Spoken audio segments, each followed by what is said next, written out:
Bom dia, boa tarde, boa noite. Quero saudar você que está chegando aqui no nosso canal. Hoje nós vamos tratar sobre o juízo final, sobre o que acontece com a nossa alma quando nós morremos. E como nós vamos tratar dos novíssimos, tenho certeza que as informações que vão ser dadas nesse vídeo são informações que alguma delas você não conhece, algo novo vai hoje cair no seu coração. Fica nesse vídeo, esse vídeo é para você que acredita em Jesus Cristo. Roda a vinheta!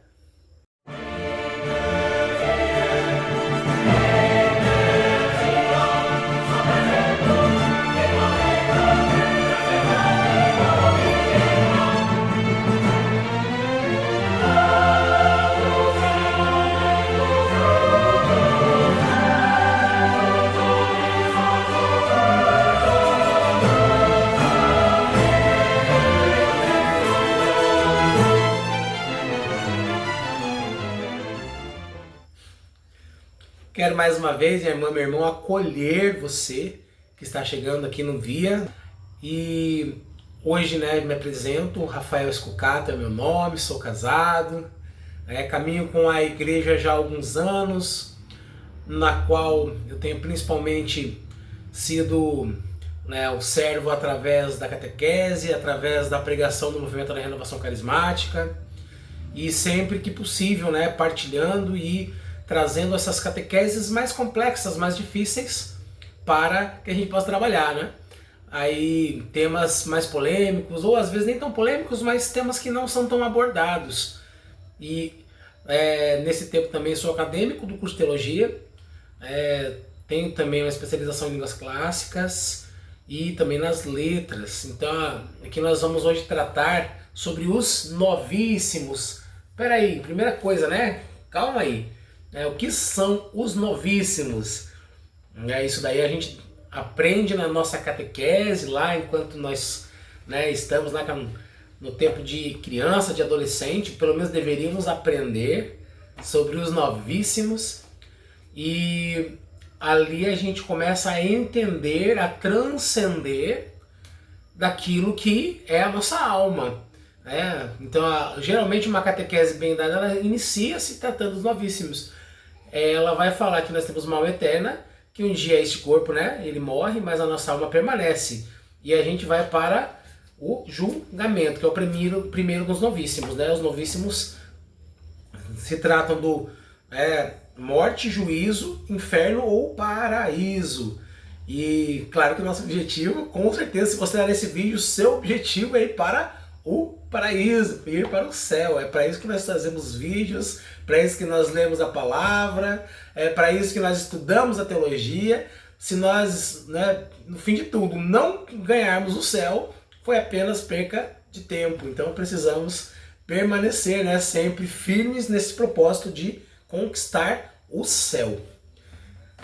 Quero convidar você também, clica aqui no joinha, deixa o seu like, que é muito importante para que esse vídeo chegue para mais pessoas. Se você puder, ao fim desse vídeo, compartilha o vídeo. Compartilha com alguém que você sabe que ama Jesus Cristo. Compartilha esse vídeo com alguém que vai gostar de saber sobre a sua salvação. Compartilha, porque o compartilhar, meu irmão, quando é uma coisa de Deus, ela gera muito fruto. Esse canal não tem objetivo nenhum de angariar recursos, apenas de fazer a evangelização. Então, se você puder, ajude a evangelização através deste canal, compartilhando este vídeo.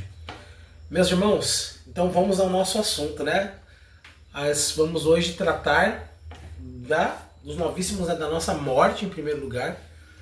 Então, para nós entendermos a morte, nós vamos rapidamente dar uma pincelada aqui em Gênesis. E quando nós vemos em Gênesis, nós vemos que a morte, ela não existia na criação. A morte, ela é uma coisa que ela veio como consequência da queda. Muitas foram as consequências da queda. Quando nós observamos, por exemplo, antes da queda o homem não tinha medo. Deus caminhava pelo Éden tranquilamente, o homem ouvia os passos de Deus e ia ao seu encontro. Mas quando o homem pecou, ele teve medo de Deus e ele se escondeu. Logo concluímos o quê? O medo é consequência da queda.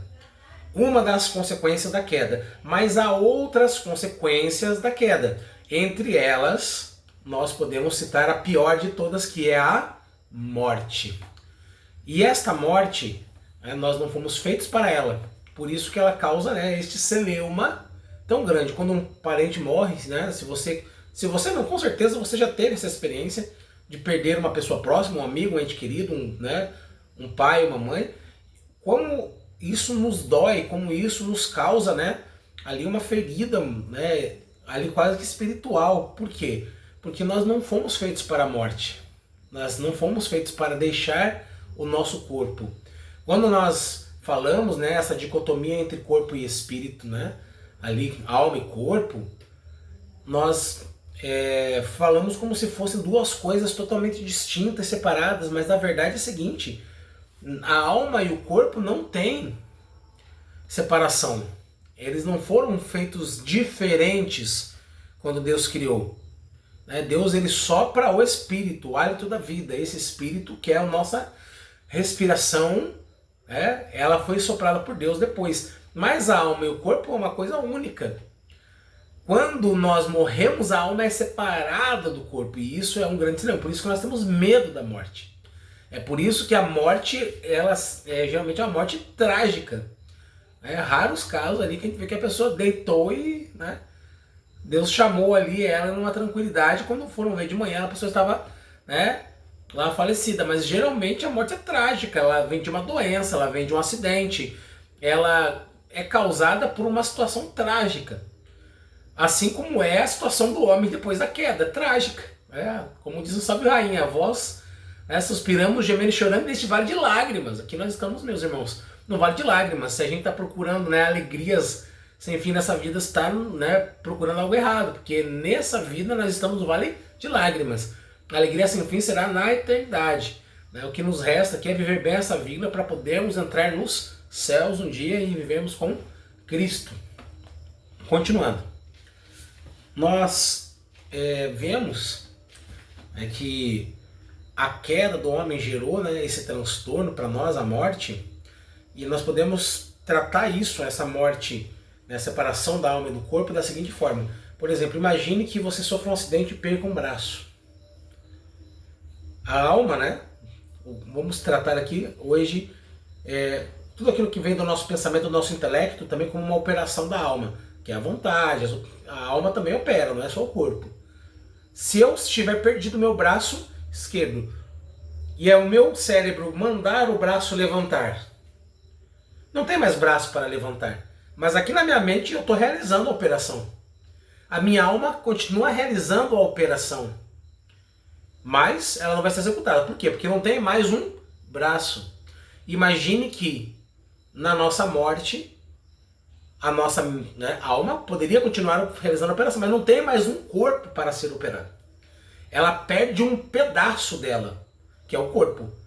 Uma parte dela, que é o corpo, é arrancada dela, é cortada, é subtraída dela.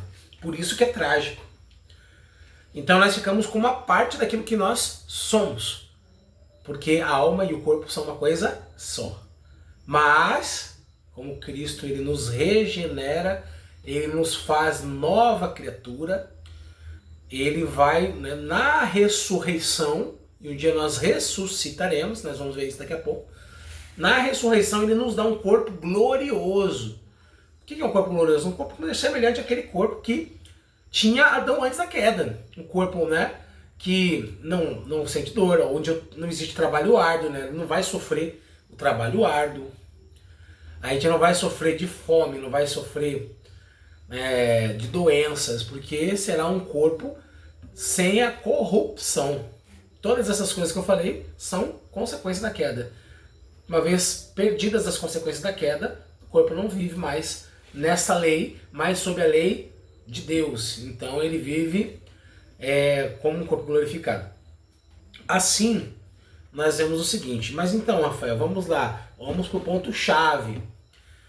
Qual é a parte polêmica do negócio? Qual que é a parte do negócio que gera rebuliço? É disso que nós vamos falar, né? Até agora aqui tudo certo, né? Alma, corpo, né? Coisa bonitinha, vamos rezar. Mas agora vamos para a parte que gera rebuliço. E aí? Quando a gente morre, a gente fica dormindo esperando o dia do juízo final, ou nós, né, de imediato já somos, né, julgados pelo Senhor e já temos ali uma sentença. Nós, enquanto católicos, apostólicos romanos, cremos no seguinte, e se você ainda não crê nisso, sendo católico, é necessário que você reveja, conheça a doutrina da igreja, porque é o que a igreja ensina. Há denominações que creem diferente, mas nós católicos cremos no quê? Que quando nós morremos, em seguida vem o juízo. Não há uma dormição. Essa teologia que fala que há uma dormição é uma teologia protestante. Não estou aqui desmerecendo essa teologia, eu estou aqui apenas expondo a teologia católica a qual eu creio que é a verdadeira, porque, né, é uma questão de crença. Não tem como nós crermos que as duas são verdadeiras, seria, né, loucura crer que as duas são verdadeiras. Então eu, como católico, creio que a verdadeira é o quê? É o que nós vamos ver escrito, né, em Hebreus capítulo 9, versículo 27. Se você pegar Hebreus 9, 27, você vai ver o seguinte, né? Paulo vai dizer da seguinte forma, né? Ao homem é dado morrer uma única vez, e logo após isso vem o juízo. Ponto. Ele não coloca nenhuma vírgula, nem o mais. Ao homem é dado morrer uma única vez, ponto. Ou seja, esse negócio de reencarnação, catolicamente falando, cristãmente falando, biblicamente falando, é impossível.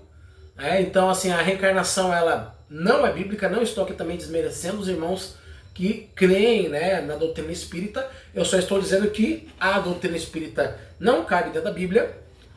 Amém? Não tem nenhum problema. Se você acredita nisso, você tem todo o direito, né, e merece todo o respeito por crer, né, em algo diferente. Contudo, aqui nesse canal que nós tratamos de doutrina católica, eu preciso falar o quê? Não cabe aqui a reencarnação. Ao homem é dado morrer uma única vez. E depois disso vem o juízo. Hebreus, capítulo 9, 27. E nós também vamos ver outros exemplos. Poderia citar outros exemplos do Evangelho, né? Quando Jesus está na cruz e Dimas, né, o bom ladrão, ele vai falar assim: Senhor, lembra-te de mim quando entrares no teu reino. E Jesus vai falar que ainda hoje estarás comigo no paraíso. Então, como que esse ladrão ficou dormindo? Ele estava dormindo, ele ficou dormindo? Não, ele não ficou dormindo. Ou só ele não ficou dormindo e todos os outros ficaram. Mas tem outras passagens, né? A gente pode, né, explorar aqui a Bíblia e encontrar mais passagens. Se lá, né, no Monte Tabor, na Transfiguração, apareceu Moisés e Elias, estavam eles dormindo e foram acordados por Deus, vai lá conversar com Deus, com Jesus lá no Monte Tabor, né, e depois voltam. Não, agora vocês voltam a dormir. Então, assim, nós cremos que há um julgamento. Então, na nossa forma de crer, na nossa teologia, nós cremos que o julgamento é imediato. O juízo, né, é imediato. Porém, haverá um evento chamado juízo final. E esse evento chamado juízo final não quer dizer que você vai ser julgado de novo. Você já foi julgado. Mas nesse dia do juízo final, tem uma coisa importantíssima que vai acontecer, que é a ressurreição dos mortos. Então, assim, aqueles que já tinham sido julgados e que estão no paraíso, eles ressuscitarão. Ou seja, reaverão o seu corpo. Exatamente, nós iremos reaver o nosso corpo. Haverá uma ressurreição. E será formada uma nova Jerusalém. Assim como está em Apocalipse capítulo 21 todo ali, você pode ler a respeito da Nova Jerusalém, as características, né? Que os portões são de diamantes, os muros são de ouro e cristal puro, e as ruas, né, são todas lapidadas e cravejadas de pedras preciosas. Lá você vai ver como é a descrição da Nova Jerusalém. E essa Jerusalém, quem vai habitar lá? Os eleitos de Deus, aqueles que, né, foram lavados pelo sangue do Cordeiro, aqueles que foram julgados e foram, né, considerados dignos de entrar e habitar a Jerusalém Celeste. E nessa Jerusalém Celeste entrarão aqueles que ressuscitaram. Aqueles que porventura estiverem vivos no dia no dia da segunda vinda de Cristo, né, no dia da parousia, esses sim vão ser julgados nesse dia, porque ainda não foram. Mas todos os que já haviam morrido antes e já tiveram seu julgamento, já foram julgados. Mas haverá o juízo final, onde todos ressuscitarão. E nesse dia, no juízo final, não é um dia em que Jesus vai chamar de novo e vai julgar, ou vai chamar e julgar um por um, não. O juízo final é o quê? Aqueles que já foram julgados e condenados serão colocados para a perdição eterna. E aqueles que já foram julgados e creram em Deus na sua vida, viveram a vida segundo o Evangelho de Cristo, né? Não tem outro caminho, a gente vai ver Jesus falando: aquele que é meu amigo cumpre os meus mandamentos. É palavra de Deus, é palavra de Cristo isso.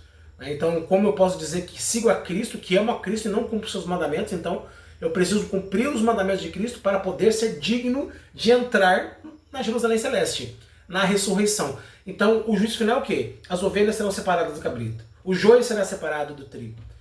Assim como as parábolas. Não vou citar todos, nem tenho de cabeça todos esses capítulos e versículos, meus irmãos. Mas tenho certeza que se você é cristão, você já ouviu essas parábolas, já ouviu essas passagens. E você vai ver que esse dia é um dia onde haverá esta separação. Isso é o juízo final para nós católicos. E nós vamos ver agora, né, me apoiando também na doutrina da igreja, em seus santos e em seu credo niceno-constantinopolitano. Né? Para quem não é católico, o que é isso? Né? Poxa, Rafael, o que é esse negócio de credo? Né? Quando a gente fala assim, ai, credo! Né? Não é isso. Credo é porque em latim a palavra credo é creio. Então, a oração do credo, vamos chamar de oração, mas na verdade ela é uma confissão de fé. Então, quando a gente reza em latim é credo in unum Deo Pater Omnipotens, Factori Celis et Terra. Então, o credo in unum Deo virou só credo, porque aí é o apelido, né? Credo. Né? Ou o credo niceno-constantinopolitano, como é chamado hoje. Por que niceno-constantinopolitano? Porque houveram dois concílios que definiram essas verdades de fé que nós confessamos a cada domingo na missa. E foi o concílio de Nicéia, e de Constantinopla. Então esses dois concílios, eles definiram a doutrina básica que todo católico deve crer, e desde então a gente confessa a gente confessa esta fé sempre aos domingos e nos dias de festa da igreja, ao participar da celebração do sacrifício da Santa Missa. Aí, meus irmãos, continuando aqui, quando nós vamos ver, por exemplo, em Hebreus, capítulo 9, 27, nós vamos ver que vai haver o quê? O juízo final, assim como está no creio, né? E Jesus Cristo, ele subiu aos céus e está assentado ad dextram Patris, ou seja, à direita de Deus, de onde há de julgar os vivos e os mortos.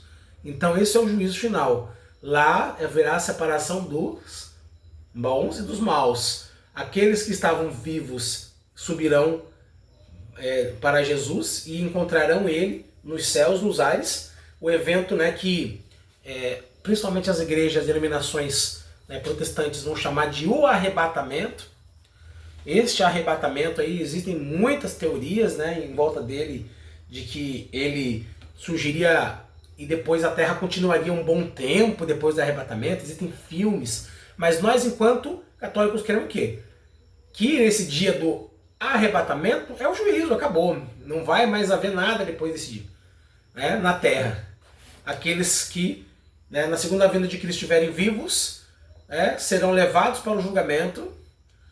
Eles não necessariamente ressuscitarão porque estão vivos, mas receberão um corpo eterno, um corpo que não perece. E nós que estivermos, eu creio que eu devo morrer antes da volta de Cristo, não sei. Pode ser que Jesus volte antes, tem que estar preparado sempre. Mas aqueles que morrerem antes da vinda de Cristo, aí esses receberão um corpo que não perece para também comparecer ao juízo final. Mas esta ideia do arrebatamento, ela tem respaldo bíblico, só não tem respaldo bíblico para que ela seja assim com um tempo muito antes do juízo final. Entre o arrebatamento e o juízo final vai haver não sei quantos anos. Isso aí não existe um respaldo bíblico fundamental para isso. Isso aí são exegeses feitas a partir de trechos da Bíblia que poderia acreditar que exista esse tempo. Então, quando eu vejo aqui em 1 Tessalonicenses, capítulo 4, 17, ou inclusive a Bíblia, né? Eu gosto muito de utilizar a Bíblia Vulgata. O que é a Bíblia Vulgata? A Bíblia Vulgata ela é a cópia da Bíblia traduzida por São Jerônimo lá no século IV.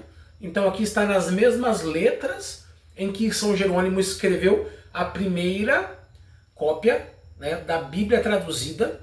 Ele compila a Bíblia, todos os livros, né, da Septuaginta, fazendo o Antigo Testamento e do Novo Testamento, que havia sido discernido pela igreja na época, traduz tudo para o latim vulgar, que era a língua falada, por isso Vulgata, latim vulgar, que era o latim coloquial, o latim falado pelas pessoas. Né? Isso aí já desconstrói também a ideia de que a Bíblia foi feita em latim para as pessoas não entenderem, muito pelo contrário, a língua falada na época era o latim, e ela não só foi escrita em latim, mas foi escrita em latim vulgar, não latim palaciano e nem um latim eclesiástico. Ela foi escrita em latim vulgar. Então a gente vê que, né, essa cópia aqui, ela está a mais alinhada possível com a primeira Bíblia escrita, que seriam os originais. Os originais foram escritos em grego. Tenho também à mão aqui os originais, mas vamos lançar nesse momento da Bíblia em latim. E ela vai falar o seguinte, né, o versículo... vou ler o 16 e o 17, né? Então, a de Tessalonicenses, caput 4. Nós vamos ver aqui, ó. 26. Dende-nos qui vivimus, que relicumur, simur, repiemus, cunilius, in nubibus. E nós, né? Dende-nos qui vivimus, aqueles que estiverem vivos. Né? Paulo não sabia também a data em que iria acontecer. Então ele até supunha que podia ser no tempo que ele estivesse vivo. Rapiemos, conilis, in nubibus. Seremos como que arrebatados, né? Como que a palavra rapiemos, que seria capturados, né? Se a gente fosse traduzir ao pé da letra mesmo, né? Nós seremos capturados e levados ao encontro dele nos ares. Rapiemos conilis in nubibus, oviam Cristo in aera, e nós veremos Cristo nos ares. Et sic semper cum Domino erimus. E para sempre, né, estaremos com Deus. Itaque consolamini invitim in verbi istis. Então, nós vamos ver que este ser arrebatado, ser capturado, né, como eu disse aqui, se a gente for traduzir para uma palavra mais coloquial nossa até, né, capturados, e levados ao encontro de Deus nos céus, e na sequência nós iríamos ver a Deus, né? Porque aqui já diz que para sempre estaríamos com Deus, né? Veríamos o Senhor, né? Estaríamos para sempre com Ele, e no fim ele vai falar o que aqui? No verso 17. Itaque consolamini invitem in verbis issis. Console os demais com essas palavras. Console aqueles, né, que estão aflitos com essa promessa de que Cristo virá e nos arrebatará e nos levará para os céus. Vai valer a pena nós vivemos uma vida reta, uma vida segundo os seus mandamentos. Então, nós, enquanto católicos, cremos, né, nessa verdade de fé. E eu lanço mão também de Santo Tomás de Aquino. Santo Tomás de Aquino, ele tem um livro específico que trata do creio, né, que é o sermão a respeito do creio, né? E esse sermão a respeito do creio, Santo Tomás ele trata parte por parte, né, do creio ali com muita profundidade, e ele vai tratar especificamente deste evento, né, que seria ali o arrebatamento, né, e as pessoas comparecendo diante de Jesus para serem julgadas. E nós vamos ver também a própria Bíblia dizendo que junto com Jesus estarão, né, os apóstolos. Né? Haverá lá os tronos dos apóstolos ao redor, né, da mesma antessala, ali onde acontecerá o julgamento. E eles estarão junto com Cristo para julgar os vivos e os mortos. Então, assim, não queremos que não só os apóstolos, mas todos aqueles que morreram em grande fidelidade, em grande honra diante de Deus, e possuem lá no céu, né, um galardão, possuem lá no céu, né, uma grande honra devido à forma gloriosa e à forma heróica que viveram a sua fé na terra. Então, eles se levantarão não como juízes, mas como testemunhas do próprio Cristo, que é juiz. E nós fomos observar, né, por uma forma evangélica do negócio aqui, né, evangélica que eu digo no sentido dos evangelhos, não no sentido, né, do protestante, mas uma forma evangélica, o mesmo que morreu na cruz e nos justificou, nos julgará. Mas espera aí, como isso pode acontecer? Como isso é plausível? Isso é a parte mais bela, meu irmão, porque se ele que morreu por nós para nos justificar nos julgará, nós estamos indo para um julgamento no qual nós seremos certamente absolvidos. A não ser que, esse é o problema, a não ser que não tenhamos aceitado a sua salvação. A não ser que não tenhamos buscado a santidade. A não ser que não tenhamos aberto o nosso coração à sua graça e ao seu Espírito Santo, que são as forças sobrenaturais e transcendentes capazes de nos levar à santidade. Você, homem, mulher que está assistindo esse vídeo, você não é forte o suficiente. Eu, Rafael, não sou forte o suficiente para buscar a santidade sozinho, pelas minhas próprias forças. Eu não vou conseguir, pelas minhas próprias forças, virtude para isso. Então, para eu buscar a santidade, vejam bem, gente, não é buscar a salvação. A gente muitas vezes vê as pessoas falando de forma equivocada. A salvação é conquistada por Cristo na cruz. Ou seja, já foi conquistada. Ninguém vai procurar a salvação, porque a salvação já está ganha, já está paga. O preço já foi pago. O que nós fazemos é buscar a santidade para poder ser digno de vestir esta camisa, este presente que Cristo ganhou para nós na cruz, que é a salvação. Se eu for colocar uma camisa branca, muito bonita, novinha, imagine que você pagou caro numa camisa, para você ir à igreja, uma camisa totalmente branca, chega até a brilhar de tão branca. O que aconteceria se eu fosse lá com as minhas mãos imundas, sujas? Eu sou também mecânico, sou especialista em motores. Imagine eu com as minhas mãos de graxa chegar nessa camisa branca. Ela vai deixar de ser branca, estragaria a salvação de primeira.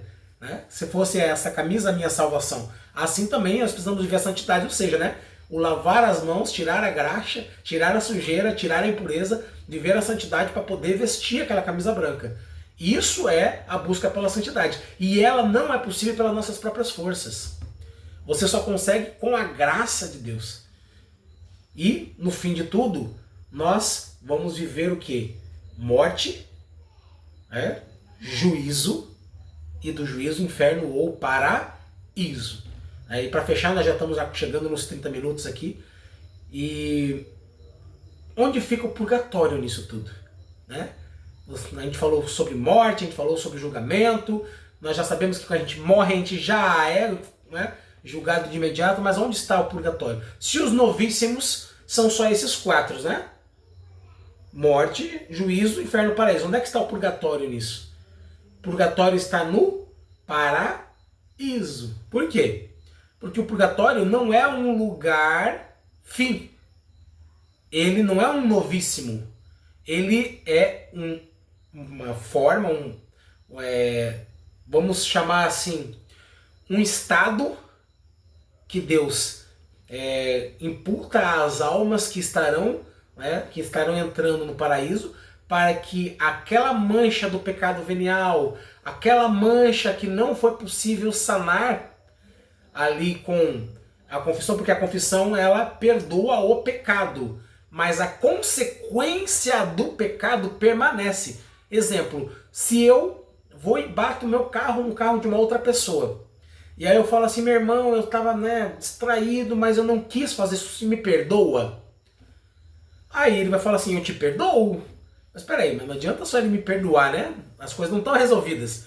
Eu causei um dano material lá, amassei o carro dele. Então o que eu preciso fazer? Eu preciso pagar o conserto. Só que muitas vezes o conserto não tem como ser pago na terra. Se eu matar uma pessoa, como é que eu faço a pessoa ressuscitar? Não tem como.